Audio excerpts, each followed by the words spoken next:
Good afternoon, ma'am. Good afternoon, classmates. I am the last reporter for Group 4. So, my topic is moral, ethics, and responsibility. Ethics.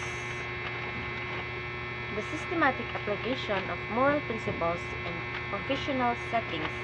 For example, ethics is accounting requires transparency. So, sa ethics is gumagabay sa mga pampubliko, opisyal, at pagiging patas at panagutan upang pagsilbihan ang publikong interest at itaguyod ang batas. So, ang opisyal ay ng publiko ay kumikilos ng may katapatan at moralidad. So, number 3, responsibility. The obligation to act according to ethic or moral standards linked with accountability.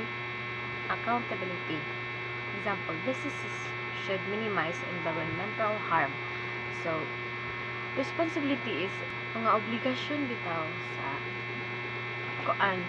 mga obligasyon sa mga pampubliko nga kung sa ilahang mga responsibilidad nga ilahang nasa pampubliko is ilahang na ang responsibilidad. So, kailangan gid nga kung kita mag-business ta is bawasan dyan na to ang kanilang epekto sa kapaligiran.